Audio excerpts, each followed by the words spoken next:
Today on Tricrow Studios, we do a high gain amp head shootout between the Marshall JCM 800 2203X, the X is for reissue, and a, depending on how I'm reading the serial number, either a 91 or a 92 Marshall JCM 900 4100.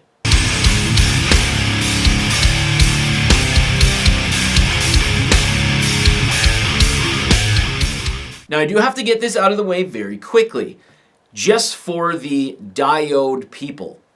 Hi.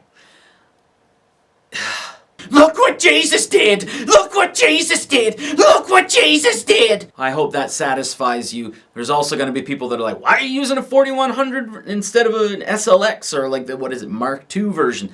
I own the 4100 and I can't find an SLX or a Mark II version. Also, this is a high gain amp head shootout. If you're looking for one that has like, no, that's not playing any metal and not using any pedals, I haven't made that video yet, but take a look in the description down below. Once I have, I will put the link in there. And I also have videos on each individual amp playing metal and not playing any metal and not using any pedals. So I do have two sound samples today, both of which are using an Ibanez TS9 in the boost setting. I didn't change the Ibanez TS9 from like setting to setting or anything. I just kept it the same. There's no gain whatsoever. It's only all level. But I do have the two sound samples that I do have. The first of which is a drop C in like a sort of a scooped setting. So the mids are kind of scooped back to probably about 10 o'clock. And then the second one is just E flat standard. And that is with the mids sitting at about 1 or 2 o'clock.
there you go. There is the high gain amp shootout between the Marshall JCM 800 2203X. Again, the X is for reissue, and a, depending on how I'm reading the serial number, a 91 or a 92 Marshall JCM 900 4100. Again, the SLX I don't own, and the Mark II I don't own.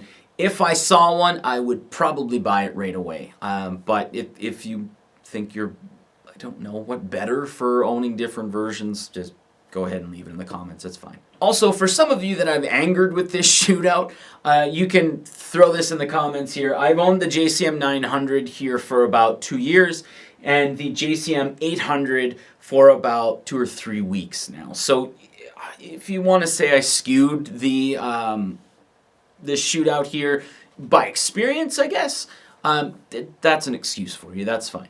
As of note here, though, I don't really have a preference between the JCM 800 and the JCM 900. All credibility out the window, I guess. But the reason I'm saying that is the JCM 900, I find if you're layering guitars, it is sort of like a little secret weapon because it's a very dark amp, or it can be very, very dark. And I find that with some brighter settings, it kind of, if you add that in a layering, it really helps out.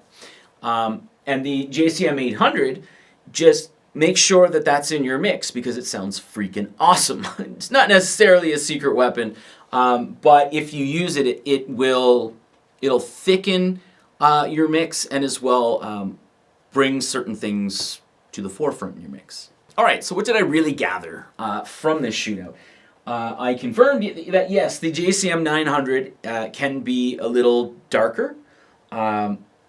You do have to have, in comparison to the JCM 800, the bass control on the JCM 800, for high gain, I never ever put it past 1 o'clock. Usually actually have it dialed back, somewhat similar to what you would do with a dual rectifier.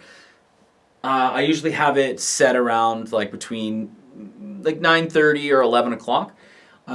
Whereas the JCM 900, I usually have the bass sitting at like 3 o'clock, if not dimed.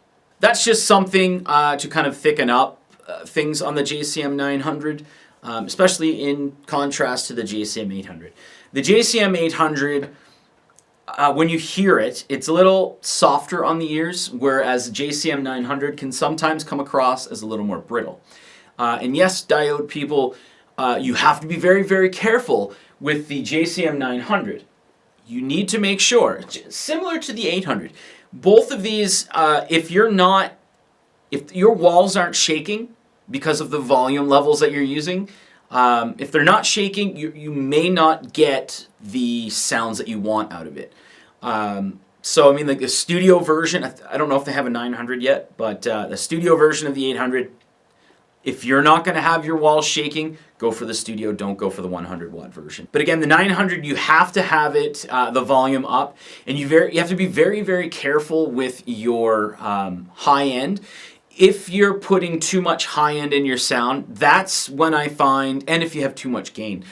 So too much gain coupled with too much high end, that's when you're going to get into that territory where you're going to start questioning like, okay, what part of this is sounding solid state to me? But I find if you don't, if you avoid those things, you don't really have to bring that into question.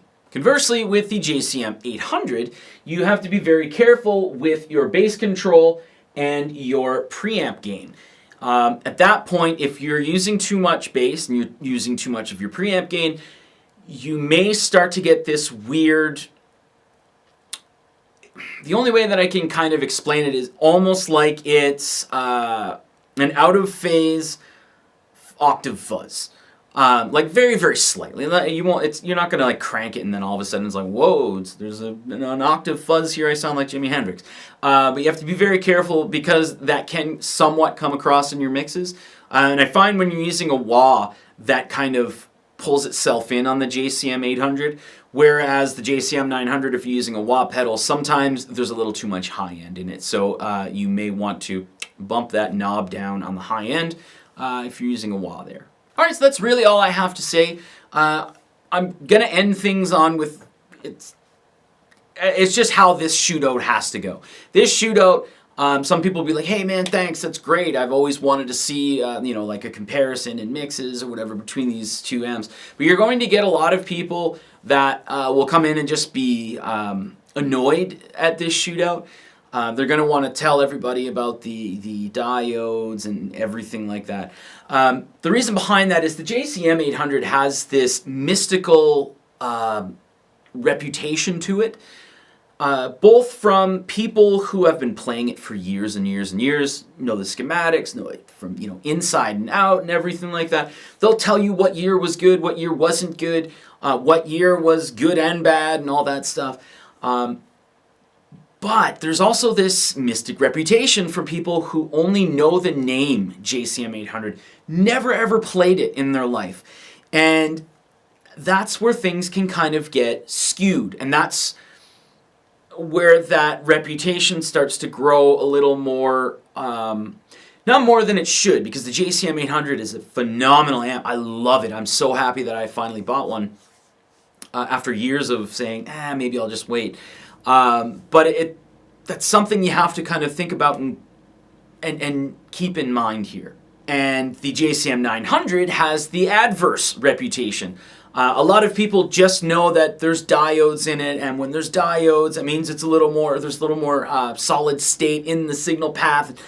And like, I don't even care how many, like, it's like 32 or 33 diodes in it. The Silver Jubilee has like, I don't know what, 12 or 13 diodes. It gets a pass, people don't care. But the JCM 900, people hate this amp, and they've never played it. There's people who've played it and they're just like, you know what, I prefer the sound of my 800 to the 900, but there's so many people that they come across as smart guitar players when they say, JCM 900 is a solid state amp because it's got diodes in it. It's just something that, spend some time with one, and just like I should have said to myself years ago, spend more time in a personal setting, not in a music store at the JCM 800. I would have had my mind changed on it. But a JCM 900, spend some time with it and turn it up. It may change your mind, it may not, but it's not as bad as people think. And it's actually, I find it's a really, really good amp. Anyway, thanks for watching. Throw my credibility out the window.